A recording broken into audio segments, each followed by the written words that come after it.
I've always wanted to cosplay my favorite Vocaloid, Luka Megurine, and after seeing this album cover for her 10th anniversary and seeing that skirt, I knew I had to make that cosplay for the sole purpose of just creating that skirt. Also, I managed to put LED lights inside of that skirt, and it just was so amazing, and amazing that I didn't catch on fire by doing this. But if you want to see how I made this cosplay, then keep on watching. So the first thing I did was try to figure out the pattern for the skirt. Once I had the pattern, I could start with the fashion layer. I made a miniature version of just a high-low circle skirt that overlapped, and I thought that was gonna work, but it didn't. So then I made another pattern draft, and I just kept on going with the different pattern drafts because I realized I'm short. So the skirt, the way how it is, it has two panels because the fabric that I have, it's impossible to get this type of size on one piece of fabric. I have to have a seam, and so I decided to have the seam down the center back. Now, this side is different than this side because when this part needs to get gathered down so it could go into the waistband. And that gatherness is also going to give us that full flounciness. So with this, when I have it all gathered, this seam is going to be in the center. That's going to be my guideline. So I know when this is in the center, I could gather this, and then these overlap slightly. Also, this isn't like a curve. It's like the curve here is different than the curve here. All in all, this is more so an oval rather than a circle. And it's an oval because I am a short person. So I can't, if it was a circle and it went down full, it would be too tall. At this point, I was feeling good about this skirt pattern, but then looking at on the fabric, I realized I could utilize, if I tweaked up a little bit of the pattern, I could utilize more of the fabric. Also, the fabric are curtains, so I did unpick the seam, and I'm like, yeah, I could alter the pattern a little bit so I could use more of the fabric in this side, so I changed the pattern again. This is how I also cut fabric, so I just have a projector against the wall. At this point, I could finally cut into my fashion fabric. Now, this fabric did fray like crazy, so I did an overlock stitch on my sewing machine with an overlock foot because I don't have a serger at this point when I was making this. Am I even making sense? I didn't own a serger at this point. Luka's skirt has two gold parallel lines that go around the whole bottom part of her dress or her skirt. And in order to do that, I need to make a pattern because I'm going to be using gold foil, and the gold foil that I have only come in sheets of 12 by 12 because they're from the dollar store. So I'm going to make that work to my advantage. So let's go. So once I had my pattern, I took a photo of it, uploaded it to my computer, and cleaned it up in my art program, which is Medibank. Afterwards, I took it, put it in Cricut Design Space, and had my Cricut cut into the gold foil. You're probably wondering, well, why are you using gold foil instead of maybe gold bias tape or just gold fabric in general? When I look at the image, I see the gold as reflective, and so this was the closest I could get to being able to see your reflection in a reflective surface while still being flexible enough to be on fabric. Also, this was from the Dollar Tree, so each roll cost $1. My room is in shambles right now, but I have just put the gold foil around the entirety of the skirt, 1 foot at a time. So what I have to do now is a lot of embroidery. Ideally, I would need to do another line of gold around the entire skirt, but I'm gonna have to use my embroidery machine, and I don't wanna encase the embroidery hoop through the gold foil. So before I do the second gold parallel line, I'm going to be doing the embroidery.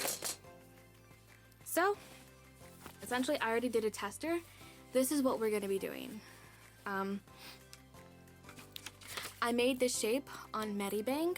This is basically just a lot. I tried to make them accurate to the reference, but after a while I was just like, you know what, I'm just gonna make one design and then I'm gonna do it this way, mirrored, upside down, backwards, and then just keep on doing that in a loop.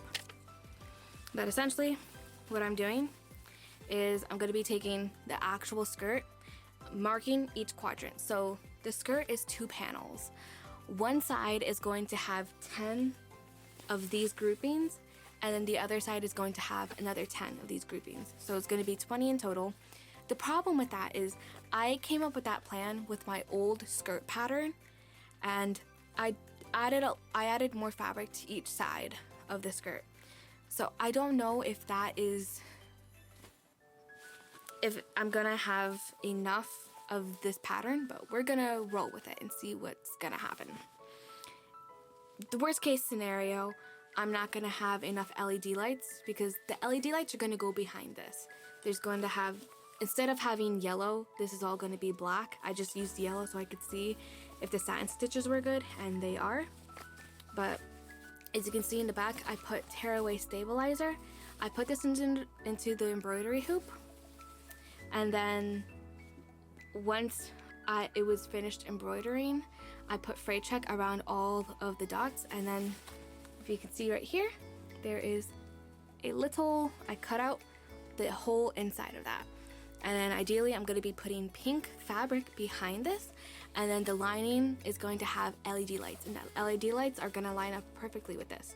So before I even start on the LED lights, I have to get this perfect around the skirt. So let's do that. I'm not very good at remembering stuff in my head, but luckily on this paper, I was struggling. I was like, okay, how far up the hem do I want this to be? And literally on the back, I wrote to myself, 9.5 centimeters from hem. So thank you, past Asher, for doing that. So let's do it. I used the ink stitch to create the embroidery file for my brother machine, and each grouping of embroidery took 15 minutes for this exact design. What I ended up doing was I took from the gold foil, I did 2 inches to get to the center of the little plastic thing that comes with the embroidery machine hooping, and then I made sure that it was 4 inches away from the last embroidery hoop. I then took tailor's chalk and marked in the little holes of the little plastic guard thing, and underneath it I had tearaway stabilizer. With that in hand, I took my embroidery hoop and I just hooped it while trying to align the chalk dots that I did. I don't know if I'm explaining this well. I suck at explaining things. But I tried to line up those dots as best as I could, and then once I had it hooped, I just had to take it to my embroidery machine and wait 15 minutes.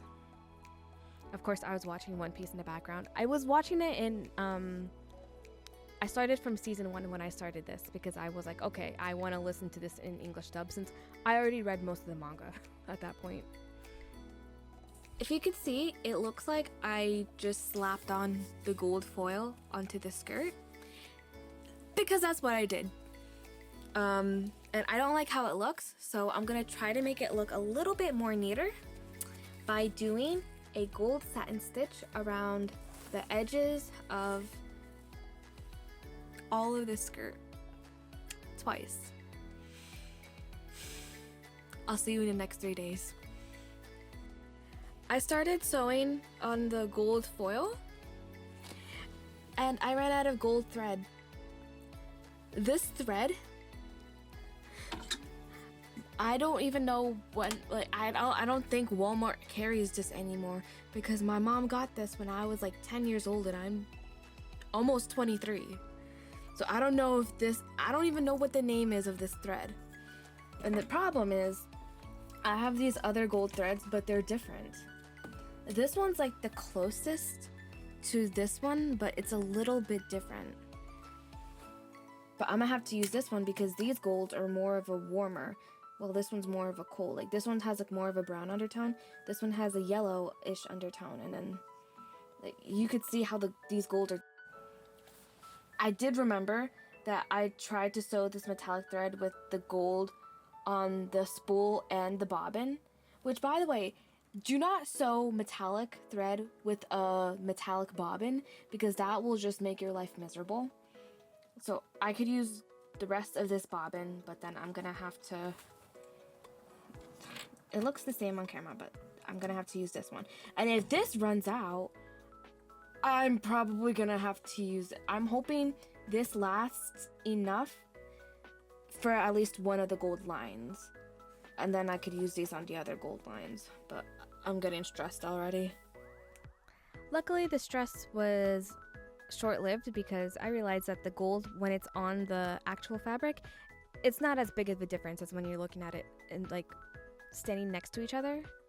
So I just spent forever doing these satin stitches.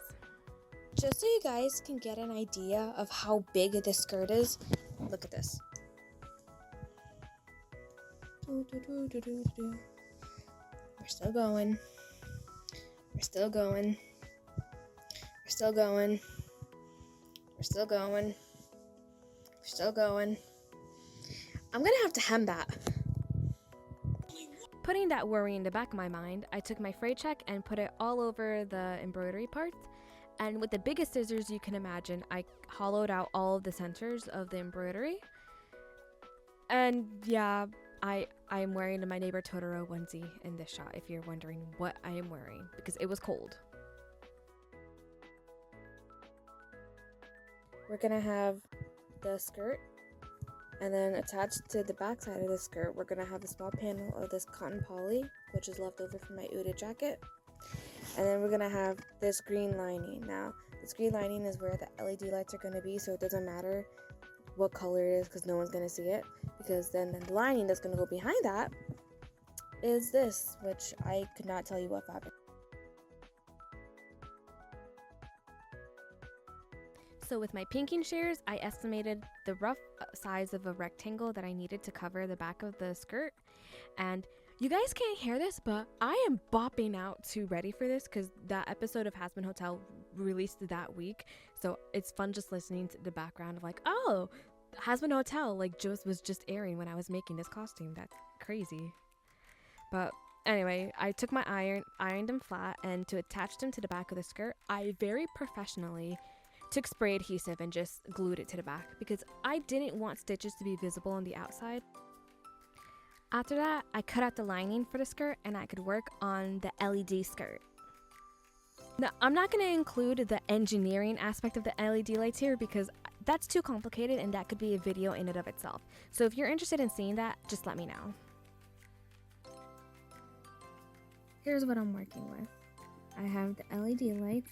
I picked these specifically because they're thin. It's just a bonus that they're also advanced animations. So I took, as you can see, I had trouble with alignment, but I'm gonna glue these on here.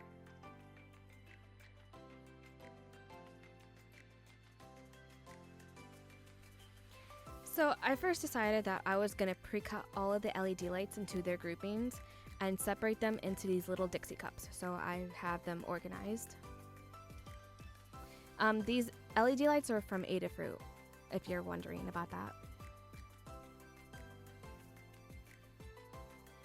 After they were organized in their little cups, I decided to start soldering them. Now, soldering is fairly simple. You just want to make sure you're wearing a face mask so that the fumes you don't breathe in. But the way how I lit up this LED skirt, I used a power bank. So in the next clip, you're going to see this gigantic block on the floor. That block, that basically could be a phone, a brick phone, that is the power bank I used to light up these LED lights. Getting the animation, again, that could be its own video in and of itself, so I'm not going to explain it. But I did want to mention the power bank because I did have to incorporate how I could hide that into my skirt. But that is the power source for these LED lights. Just another day working at the photo lab at school. You don't seem affected by me for some reason. What? Just another day soldering LED lights. This is more footage of me working on the floor even though I have a perfectly fine desk in front of me. But once I finished soldering all 396 LED lights for the skirt, I put the fashion layer on top of it and did the first test. And I was so happy with it. If you notice, the skirt has different colors, and that's because I wanted to have different Vocaloids represented. So right now that's yellow. It looks orange, but it's yellow. And that's supposed to represent Rin and Len. There's blue for Hatsune Miku. And then there's like a purple and a pink cycle for Luka. So those are the different colors in the skirt. And speaking of skirts, we have to make yet another skirt for this skirt. So this one, I made this skirt actually, this was the first skirt that I made. And it's not as flowy as the fashion layer one because again, I used what I thought was going to be the original, the old skirt pattern for this. So it's not as flowy, but it's still a pretty skirt. So I used this sparkly pink tulle that I bought at Walmart. So this was fabric I already had in my stash. And since there were scallops all around the bottom, I made myself a template with 3mm EVA foam, and with wash away fabric marker, I made myself a little template of just little scallops going around the whole bottom part of the skirt. I don't know why I didn't speed this part up, but we're just gonna look at me doing this. Yeah, I did not speed up this clip at all. I don't know why. Okay.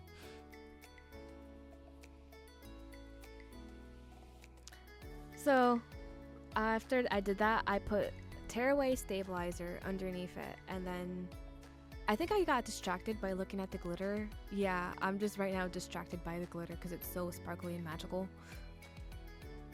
But eventually, once I got out of that, I went to my sewing machine and I have a scallop stitch, and I just traced the entire scallop with the scallop stitch.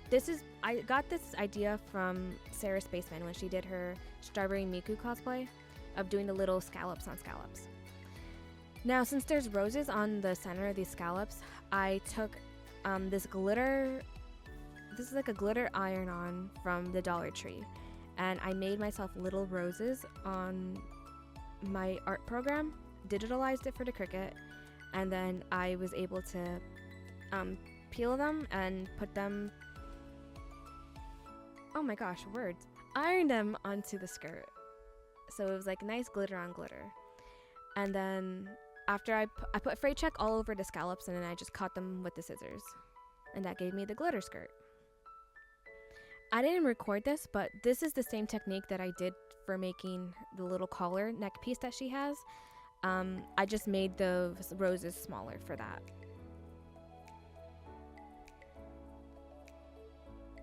So now we gotta do the skirt assembly. We got the horsehair braid, and then we got the lining, and then we have underneath that the fashion layer, and then the lining that has the LED lights.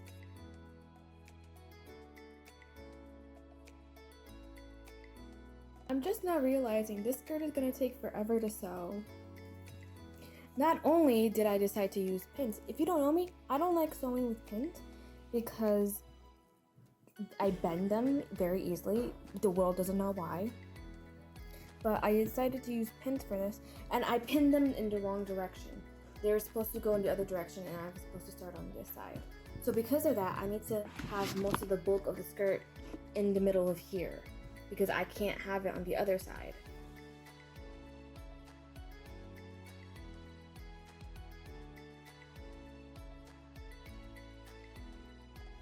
The next thing I did was created the waistband, and I did the waistband similar to how I did the fashion layer of the fabric, only instead of a gigantic circle, I did a rectangle. Now when I was sewing the waistband to the skirt, I did a little bit of a pleat to the main skirt too, but the main thing I did was I included a rectangle pouch that was sealed between the waistband and the fashion layer of the skirt in the back. And the reason why I did that is because that pouch is how I held the power bank to light up my LEDs, and you can't see it in the costume because there's a gigantic bow conveniently hiding that. And so the bow, it's Sarah Spaceman's bow. If you want to know how to make that, watch her YouTube channel. She preaches about these types of bows, so they're amazing. But once I did that, there was a bunch of roses that go onto the bow, and I had these roses that I bought at Dollar Tree, and I mixed UV resin with glitter, and I cured them, and that is how I got these glitter roses. The belts are reef rings that I bought at the Dollar Tree, and I just welded them together.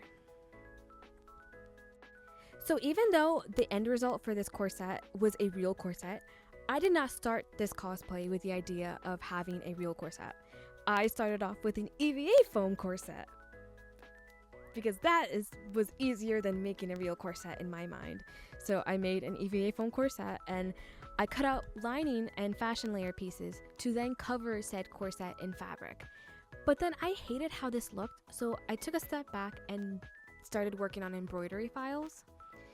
So these embroidery files, they're not actually accurate because if you look very closely, there's roses, but then there's like this other symbol. These aren't actual daisies. But I was like, you know what? I am making this costume my way, so I'm going to interpret those other shapes on her corset as daisies.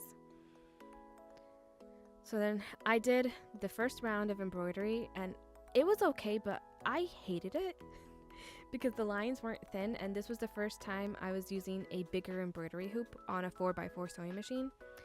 So I edited the embroidery file, and second time around it was much better. Also, I embroidered with corduroy. Now that I know that fabric now is corduroy, and I regret doing that actually. But I cut out the embroidery pieces, and I grabbed my heat and bond. And I've used this product multiple times. This is how I attached Uda's patches to her jacket. So I don't know why I did this. I did it on the wrong side. Luckily, I only had this on for 2 seconds, so I can easily peel this off. But I did it on the wrong side. So I took gold bias tape and I correctly put the heat and bond on it. And with that, I was able to peel off the back of the patches, and with my mini Cricut iron, I set them in place so that I could use satin stitching to attach them better to the corset, which this is something that I've never done before. But the sides of the gold bias tape have these little black scallop stitches, so I did those, and then I decided I was going to use satin stitching to go and secure the other parts of the patches down to the corset. Now this is going smoothly, but it did not start that way. But I did like the result enough that I wish I would have done this to my Uda jacket, because while the heat and bond is strong enough to hold by itself, it just is more put together when you put the stitches on the side. You can tell when I changed the sewing foot on the sewing machine when I was doing this. I started off okay with the J foot, and then right here it was not happening. So then I switched over to the embroidery Q foot, but I lowered the feet dogs, and it was okay. You still see like missed stitches here. So then I raised up the feet dogs used the Q foot, and it improved so much. Like, look how neat and satisfying that is. And then the other side, ooh, it is so good. So to clean up the edges, I decided to put beading. This was the first time I beaded, and I fell in love with beading. Spoiler alert, I ended up doing this on all the black parts of the embroidery right there. And since I loved it so much, I love the texture that it gave. So I went to Dollar Tree and I found this beading.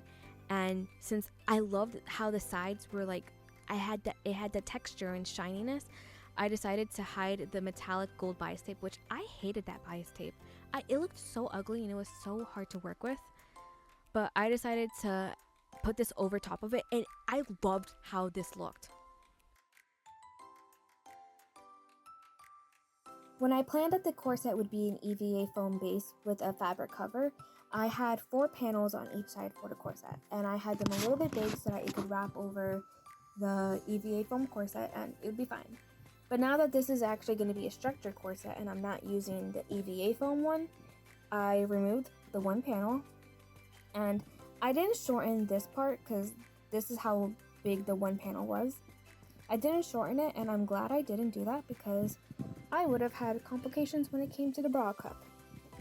So for the bra cup, I am using EVA foam. It's not going to be this exact one. I tried to sew the EVA foam together instead of gluing it, but it ended up coming apart, so I'm gonna glue it together. But this is the pattern I'm going to be using for the bra cup because it fits my boob perfectly. So this point needs to line up with this seam, and everywhere else it lines up okay. I'm very happy with how it is. But one thing that's off is right here.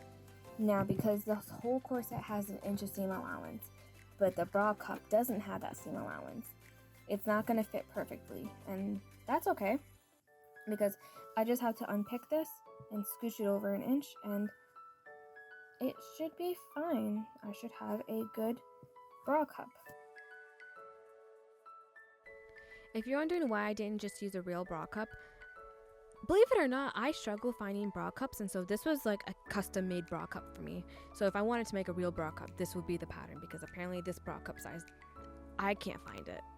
But I covered the cup in microfiber towel and put a stitch around it so it could be secured. And then all I had to do was take a stretch fabric and cover it. Right here, I was looking at the seam allowance, and I decided to use this pink ribbon that I had in my stash to make the boning channels more stronger because the boning channels sucked. Afterwards, I was going to attach the lining to the fashion layer of the corset, and I first sewed all around the whole bottom, and then I had to flip it inside out. Which, by the way, flipping everything inside out with the boning, I used spiral boning, by the way, which I regret. But in the end, the corset ended up fine, and I was ready to continue with whatever the heck this is. I have no idea what that is, and this was the only reference image I had. So to figure out what this is, I had to look up this photo of Luka, which isn't the design I'm going for. But that looks like a brooch, and I have made a brooch before when I did my Clara Valak cosplay, so I just ran with that. Essentially, just use UV resin again. UV resin is my favorite material to work with if you don't know about that, but make sure you have like a face mask because it's very toxic, and have good ventilation. Essentially, I just took UV resin, mixed it with glitter, and then I cured it with a nail gel lamp. And then there's like this gold stuff on it, so I used the gold materials again. You know, you get it.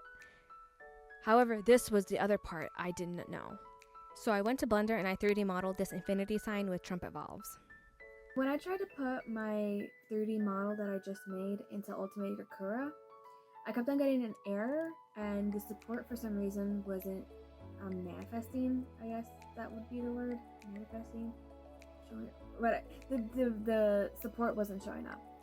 So I put the 3D model into my flash drive, and I went to my 3D printing club at my university, and I showed one of the workers what was happening, and they said that because I had such like a complex 3D print that required a lot of support, that it would be better to use a 3D printer that has 2 nozzles instead of 1.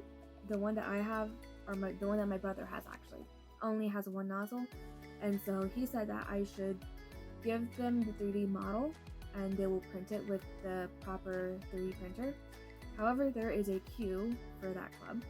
I am in that club, I just never go because I have choir at the same time. So I'm gonna give the 3D printing club my file for the trumpet valve and the infinity, and we're gonna see what happens and if I get it on time, because it is March 3rd right now, so I technically have 2 more weeks to finish this costume. So we're gonna see what happens.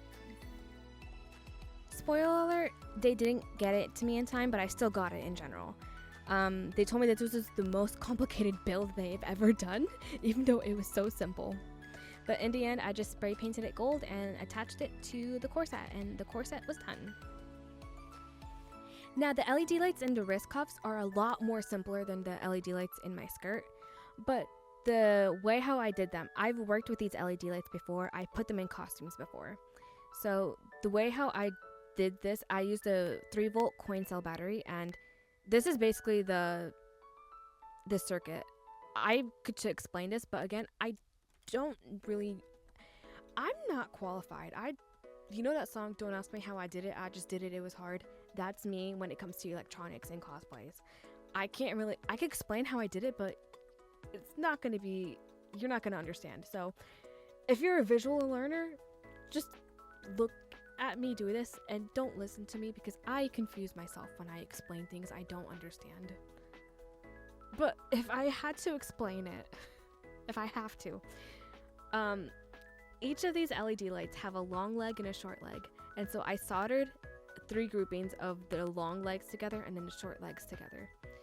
And then I'm taking a wire, and one side is positive, one side is negative.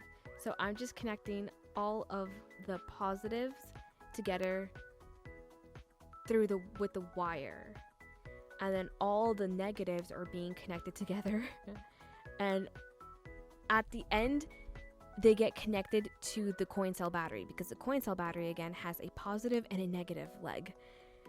And if you can't figure out which one's positive and negative, just keep on doing it until the lights light up, because that's honestly what I did. Yeah, and then I think it's one of the legs. You have to sever one of the connections, either the positive or negative, and I put a slide switch so I could turn them off and on. That is literally the best I could do with explaining how I did these LED lights. It was just a lot of trial and error, and honestly, the nice thing about these LED lights is that if you mess up, they won't cause a fire. So you have literally nothing to lose when experimenting with these types of LED lights. But the way how I did the closure is I just used hot glue gun and a zipper. The inside is aligned with 3mm EVA foam to protect the circuit, and there's a little switch at the very edge, and I'm still able to turn off and on the LED lights. I do need help when putting on the cuff because I can't zip it all the way by myself, but it's fun. It's fine. I really like them too. I really like these LED lights. Can you imagine if I was at a rave and you just see these glow in the dark cuffs? I really want to go to a rave in my Luka cosplay just for that. Because imagine it's a dark atmosphere and my skirt is just lighting up. I just want to do that. Also, for the little designs on the cuffs, it's just literally the same material for my skirt, just in gold and pink. Since the costume was so complicated, I stuck with this very simple wig, but I will say, my handler, my best friend, they hate me wearing Luka because they hate the wig. So this is the wig I got for Luka. I got them on Temu for $5, and it's a very long length, but meaning it's cheap. I got 2 of the same wigs, and I took the wefts out of one wig, and I have them here, and I'm gonna be putting them onto the main wig. One thing that I know people say can be easy. What did I just say? One thing I know people will suggest is I should probably glue on the wefts, but I'm using just the same wig cap. I'm not going to be making a hardened shell wig cap because for my hair, when I wear this wig, I need the wig to stretch over my hair, because you can see I have a lot of hair and I don't do any special hairstyling when I put it in the wig cap, so I could have it like this, and I need it to stretch over all of my hair and then stretch and secure underneath my wig cap. So I kind of need the stretch, and I feel like if I do the hard shell with the batting, it's not gonna let me do that. So I'm just gonna do a narrow zigzag stitch. When I say very narrow, it's gonna look almost like a straight stitch, and I'm just gonna sew it all along the wig cap, and hopefully it should work. I've never done this before, but it makes sense because I've made a wig hot gluing the wefts together, so this should be easier. Since it's been a year since I've made this cosplay, one thing I would do differently is I would crimp all of this wig, because my best friend hated how often the wig got tangled. But since I have long hair naturally and it's curly, I'm used to having tangled hair, but to her, she hated it. I was fairly confident when it came to the headphones, because I have 1, 2, 3 different instances where I made headphones for cosplays, so I feel like I'm in my good spot. Until I realized that the reference doesn't really show a 360 of what her headphones look like. So I had to use other references to see what the side of her headphones look like. But I ended up with this pattern piece, and I constructed the headphones out of EVA foam. The side of her headphones, you can kind of see them here. So you see like a thin wire, and the material I used for that is actually the same material that I used for Luka's belt. These are reef rings. They come in the dollar store and in sizes of 3. So the larger ones I used for the belt, and the small ones I used for the belt as well. These are the medium sized ones, and they're fairly easy to cut with pliers. And essentially what I did was, for the headphones you need 2 of them. So I just took wire cutters, cut them, and then with the edge of my table, I just bent them at the right place. And then was just hoping and dreaming that they came out even. Because if there's one thing I know I struggle with, it's doing things evenly. Hence why I have my Cricut cut things more precisely whenever I can, because I can't do things straight for my life. Also, spoiler alert, these didn't bend evenly either. Neither did the headphones, but we'll get to that later. I don't know why this clip is taking so long.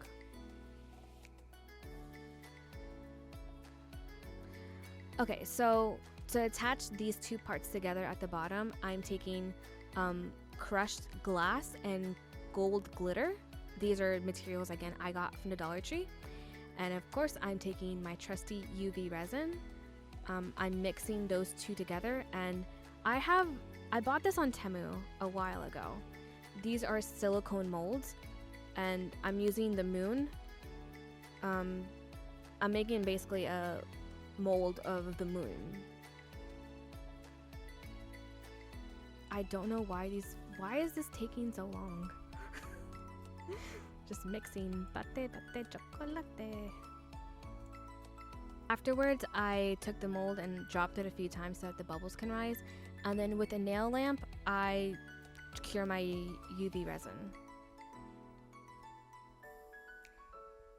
So you don't need any fancy light. You can just use a nail lamp light and it works just fine. Of course, I do it on the top and the bottom, but this is what it ended up as. I used UV resin also to connect it to the wires. Now, I've made this cosplay before. This is the first time I used the LED lights, and instead of making a new circuit, I literally took the circuit from Kumako's, like my Kumako cosplay, and I split it into 2 because Kumako's circuit, it consisted of, I think it was 2 or 3 parallel connections. No, it was 3 parallel connections, and that created a nice circuit. So I just took that circuit, shortened the wires, and I had LED lights that I didn't have to stress about making them work because it's already a circuit I made years ago. I then took my pattern pieces, and to make the edges more nice, I took these dowels or bevels, and I'm gluing them to the other part of the headphones because Luka's headphones are odd. In the end, this is how it came out. One side ended up looking better than the other because I ran out of dowels, so I ended up having to stretch the dowels on the one side on the inside, and it made the shape curve rather than be flat, but you know what, it's fine. The nice thing about it is that I'm just able to flip a switch and the lights turn on, and it's just a constant, steady light. So to paint the headphones, I primed the foam with Mod Podge, and then I used black acrylic paint with this iridescent powder that I found at the Dollar Tree, and I just painted that all over the headphones. Now to cover the center part of the headphones, I took the gold foil and this gold embellishment that I used on other parts of my costume, and I just put them on the center part of the headphones, and it just looked really nice and fancy, as you can see here, right here. It just made it look nice and fancy, and I just I took these flowers from the Dollar Tree and I covered the roses again in UV resin and glitter, and I cured them. And in the reference, you only see 2 roses, but I ended up using up as many roses as I needed to cover the circuit completely from the front to the side. So it just looks like a giant bouquet of roses on the headphones, which I loved, by the way. And then the bow, I made like a finger bow, and that was like the hardest thing I've done because my fingers aren't long, so I can't do a finger bow. But in the end, the headphones I loved. They looked gorgeous. So I say that was a success.